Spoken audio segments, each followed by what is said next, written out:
filles. Bonjour Marie-Hélène. Bonjour Stéphanie. Marie-Hélène, tu es maître Reiki. Oui. Qu'est-ce que c'est un maître Reiki? Maître Reiki, c'est une personne qui travaille sur les énergies Très bien. et qui initie d'autres personnes au Reiki. D'accord. Alors, nous sommes en octobre. Oui. Octobre rose. Nous sommes en pleine campagne de cancer du sein. Oui. Nous avons Virginie qui nous a posé une question, qui a 30 ans, qui a un cancer du sein. Et par rapport à ton passé, tu as eu un cancer du sein, ça a été un peu la révélation de ton Reiki. J'aimerais qu'on aide Virginie dans sa démarche à savoir soulager sa douleur, à savoir associer médecine traditionnelle et médecine douce. Comment elle peut faire? Le Reiki peut aider. Moi, le Reiki m'a beaucoup aidé pendant ces périodes. Alors, aider comment, Marie-Hélène? Eh bien, au niveau des douleurs, bizarrement, on gère mieux la douleur. On gère mieux la douleur. Oui. Donc les effets secondaires de la chimio. Oui, tout à fait. Les nausées, les vomissements et autres qu'on peut avoir. Oui. Les rayons. Les rayons, bien sûr, au niveau des rayons qui brûlent la peau. Le Reiki aide aussi. Alors, le Reiki, est-ce qu'il y a d'autres médecines douces qu'on peut conseiller à Virginie? Oui, des relaxations. C'est quel type de relaxation? C'est des relaxations guidées, des relaxations où on prend conscience de son corps, de la douleur. On se réapproprie son corps. Tout à fait. D'accord, ok. Parce qu'on a toujours l'impression d'être à côté de ses pompes, comme on dit. Pourquoi on se réapproprie son corps? Mais parce que quand il nous arrive une épreuve comme ça, un coup dur, ou une épreuve, on est perdu, on ne sait plus. Ou on n'est peut-être pas perdu, mais il y a des choses on se pose des questions, on s'inquiète. Et en étant passé par là, j'essaye d'aller gratter où ça fait mal, de soulager, d'aider, d'écouter les gens. Parce que l'avantage avec toi, c'est que comme tu as vécu la maladie, tu sais ce que les filles comprennent, enfin ressentent. Je déconseille les massages. Pourquoi? Mais parce qu'un massage, on travaille sur les cellules et on peut activer certaines choses. Ah, on peut déplacer des cellules mauvaises vers le bon endroit. Voilà. D'accord. Ouais. Contaminer le reste du corps, en fait, tu veux dire. Voilà. Ça un massage de la tête, peut-être bien. Ah oui, du cuir chevelu, tu veux dire? Oui. Ah là là, c'est bien ça. Oui. Bonjour Jean-Do. Bonjour. Jean-Do, tu es professeur de self-défense féminine et de sambo. Oui.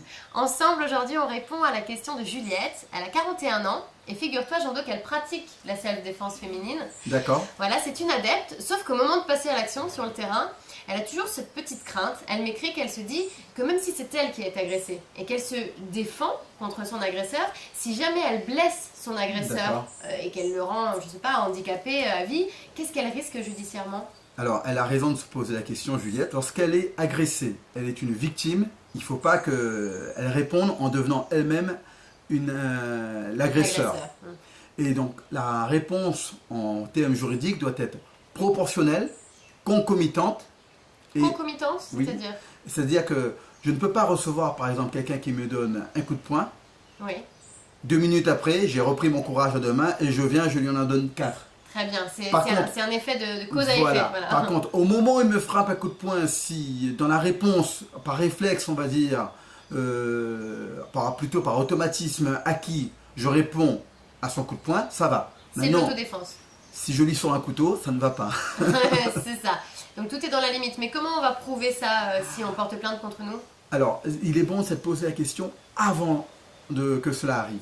Qu'est-ce que je suis prêt à défendre et à quel prix? Quelqu'un m'insulte, est-ce que je vais me battre? Ça ne vaut pas la peine. Quelqu'un insulte ma femme, c'est pas évident, mais il faut prendre sur son ego et ne pas répondre physiquement. En revanche, si je me suis posé la question, eh bien, ça se clarifie dans ma tête.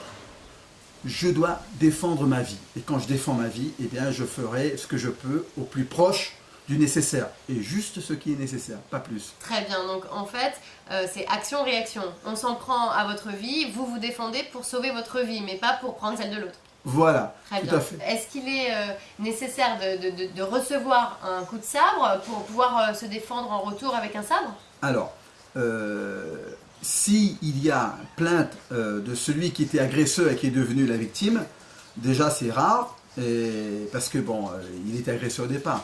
Maintenant, le juge, les avocats vérifieront s'il y avait légitime défense. dans le mot légitime, est-ce que la réponse était Approprié. adaptée, elle était proportionnelle à l'attaque. Et on n'a pas besoin d'attendre d'être mort pour pouvoir défendre sa vie.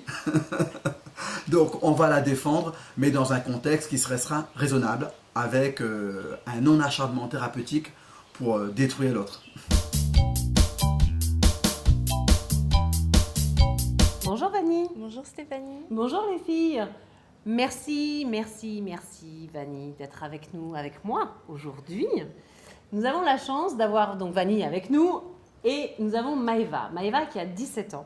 Et Maëva qui se demande, donc tu as suivi ton périple, ta petite carrière, ça fait un mois maintenant que tu es Miss Réunion 2013.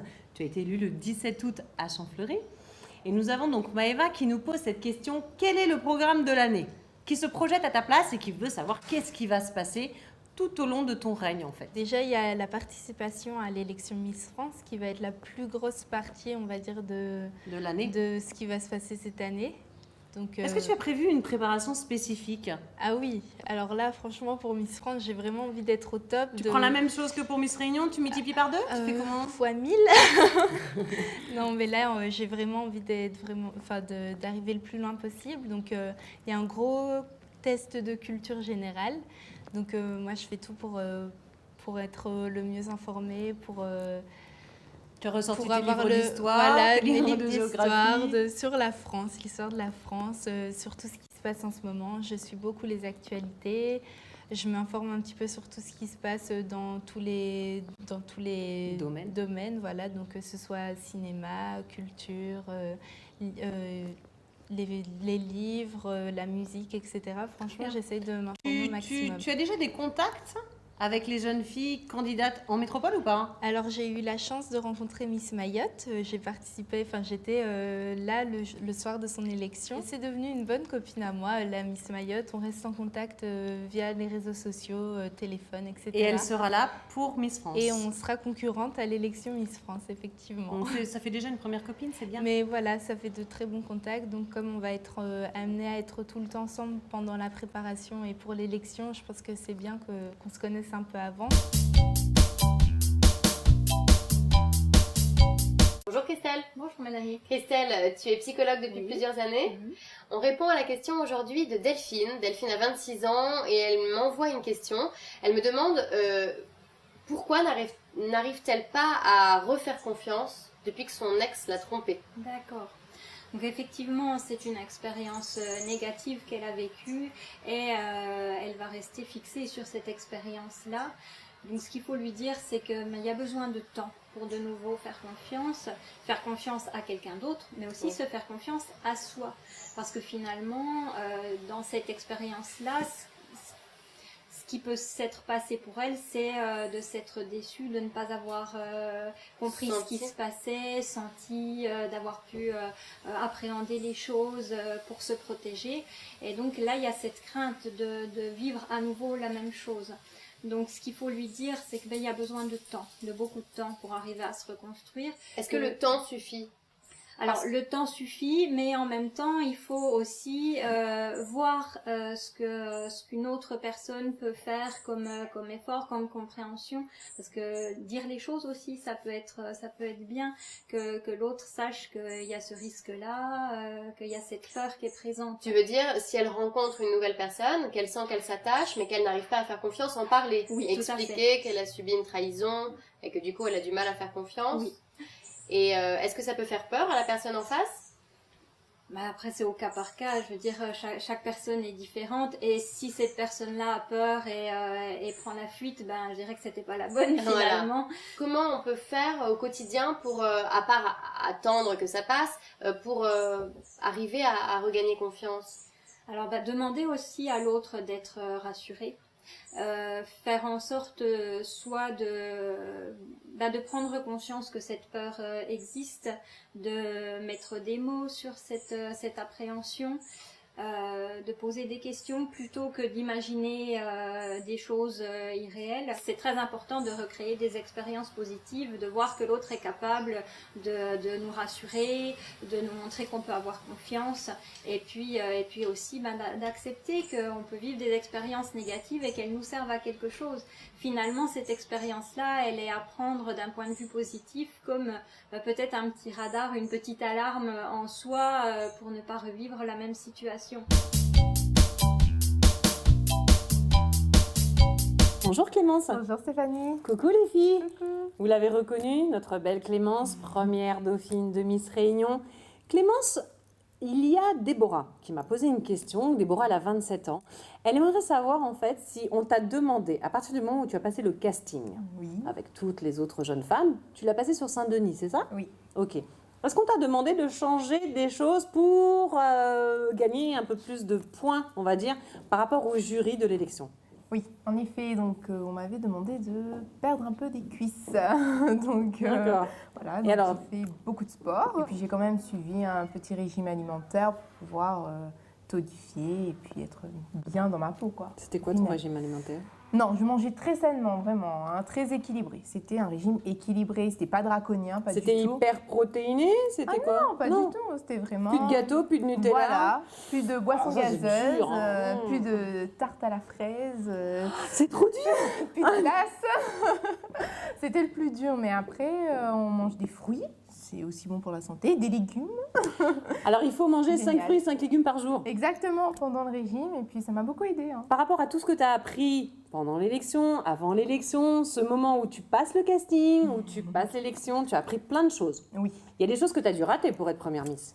Comment Alors- tu le perçois, ça? Alors, ce que j'ai dû rater, c'est vraiment ne pas être au top tous les jours. Au top physiquement, je veux dire... Fatiguée? Voilà, fatiguée et ne pas réussir à prendre forcément sur soi par moment. Ça arrivait. Mais il y en a qui étaient toujours au top tous les jours, du matin au soir. C'est vraiment arriver tous les jours, super bien maquillée, super bien coiffée. Je pense que des fois, j'aurais dû faire Attention. un peu plus d'efforts. Oui, mais C'est à ce bon, moment-là où j'ai dû rater. tu crois que c'est pour ça que tu n'es pas Miss? Je sais pas. Enfin, ça comptait beaucoup. Hein. La manière dont on se présentait, la manière dont on arrivait le matin, si on souriait ou si on tirait. La tête. Voilà. On a le droit de ne pas parler au petit déjeuner en buvant son café, non? Et- Non. Non, Non. pas dans Miss Réunion. Non, non. Pas l'élection Miss Réunion. Non, non, non.